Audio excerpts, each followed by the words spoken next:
Trader, welcome back to the Dimex Forex Insight, tempat di mana kita akan mengupas tuntas untuk peluang market di minggu ini, terkhususnya dari data fundamental.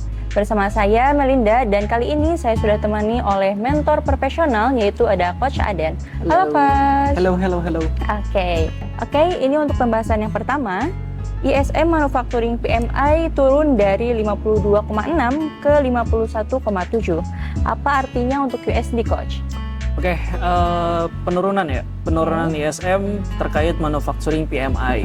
Yang tadinya asalnya 52,6 menjadi 51,7 ya. Itu menunjukkan bahwa sektor manufaktur AS itu sebetulnya lagi ekspansi, masih ekspansi gitu kan, karena berada di atas level 50, masih di atas 50 gitu kan.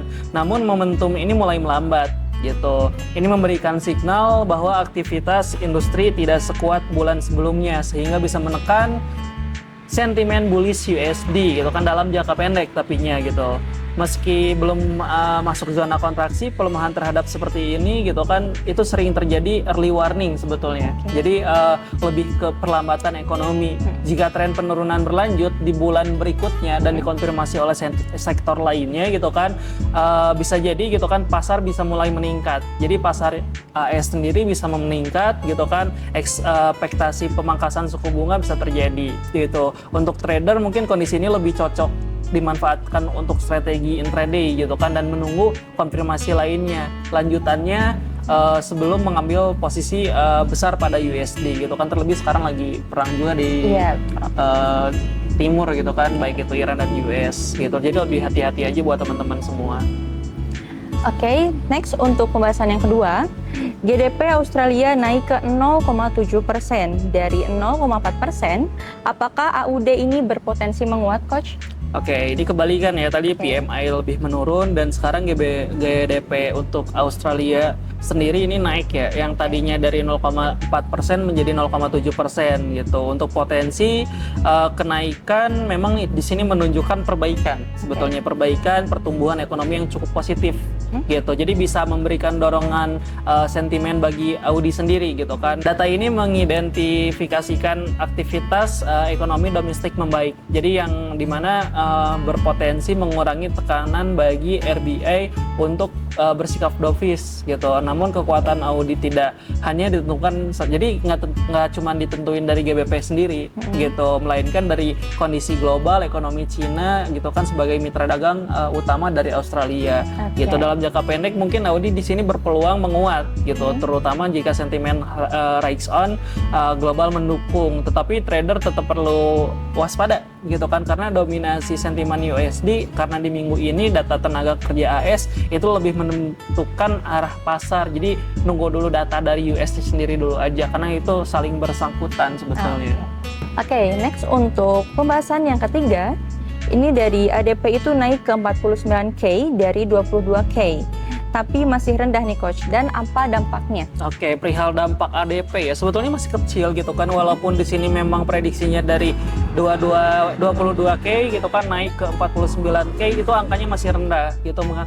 Tapi di sini adanya menunjukkan perbaikan ya, perbaikan dalam penyerapan tenaga sektor swasta gitu. Namun angka ini masih tergolong lemah gitu kan jika dibandingkan dengan rata-rata historis sebelumnya. Artinya pasar tenaga belum sepenuhnya pulih gitu kan, dan masih rapuh. Dampaknya terhadap USD cenderung terbatas karena pasar biasanya gitu kan menunggu konfirmasi dari data NFP resmi. Jadi walaupun memang ada ADP, tapi tetap data yang ditunggu-tunggu itu NFP-nya gitu. Jika NFP-nya juga lemah gitu kan, maka ekspansi pelonggaran kebijakan moneter gitu kan di sini bisa semakin kuat dan berpotensi menekan USD lebih dalam. Trader sebaiknya tidak bereaksi berlebihan gitu kan terhadap ADP saja, tapi menjadikannya sebagai petunjuk awal untuk arah volatilitas menjelang nanti rilisnya NFP gitu untuk ADP sendiri, Miss. Oke, next untuk pembahasan yang keempat. ISM Service turun tipis dari 53,8 ke 53,5 nih Coach. Apakah ini sinyal perlambatan? Oke, ngomongin perlambatan sih kita coba kupas tuntas ya. Ngomongin servis ISM gitu kan, yang dimana di sini turun tipis ya, sekitar 0,3 poin doang gitu kan, dari yang tadinya 53,8 menjadi 53,5. Masih menunjukkan sektor jasa AS berada dalam zona ekspansi sih, sama kayak yang tadi yang pertama gitu kan, yang cukup solid gitu kan, mengingat sektor jasa adalah kontributor terbesar gitu kan ekonomi di US sendiri gitu kan.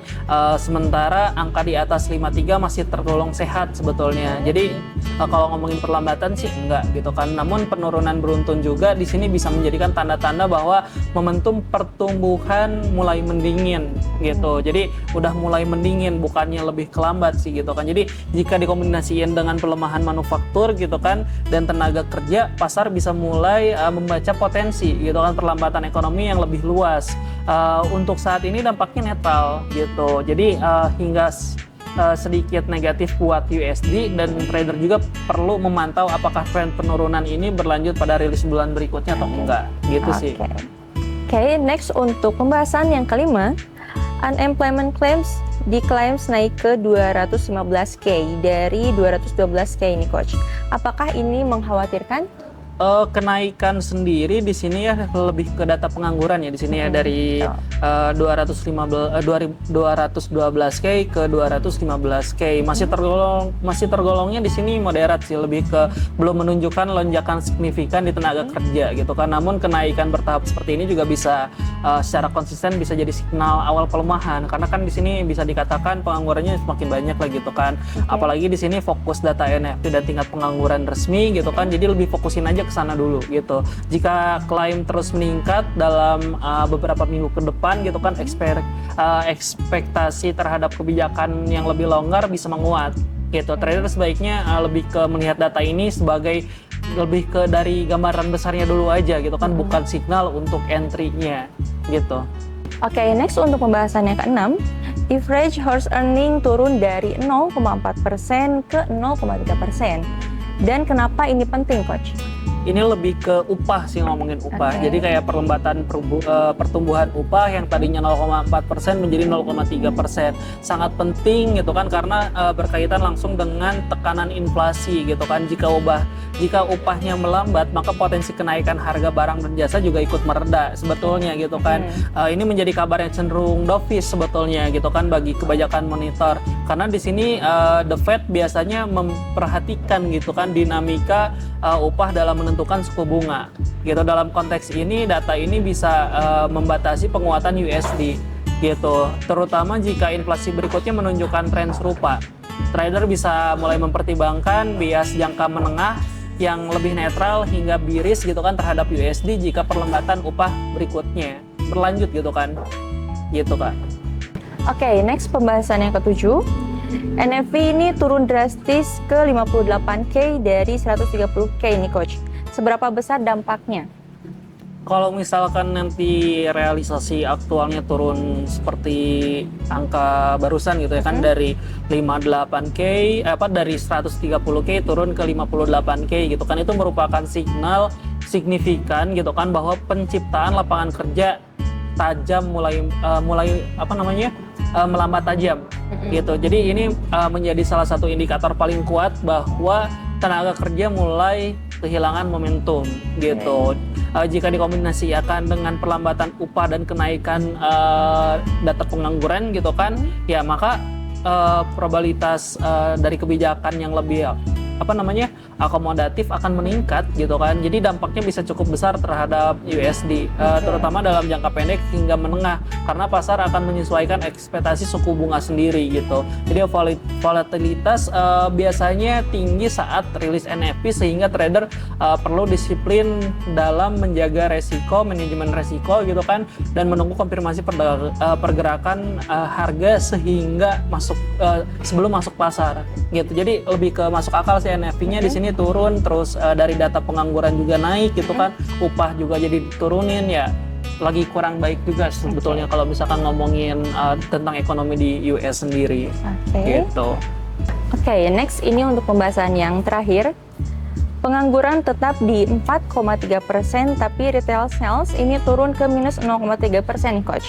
Apa gambaran besarnya? Oke, lebih ke ini sih. Jadi tingkat pengangguran yang stabil di 4,3% gitu kan, itu menunjukkan pasar tenaga kerja belum mengalami tekanan ekstrim sebetulnya gitu. Namun penurunan retail sales sebesar minus 0,3% gitu kan, ini mengidentifikasikan bahwa melemahnya konsumsi masyarakat gitu kan. Konsumsi adalah pendorong utama dari US sendiri gitu kan, dan di sini dia mengalami pelemahan, sehingga pelemahan di sektor ini juga bisa menjadi signal perlambatan gitu kan yang ada di US sendiri gitu kan.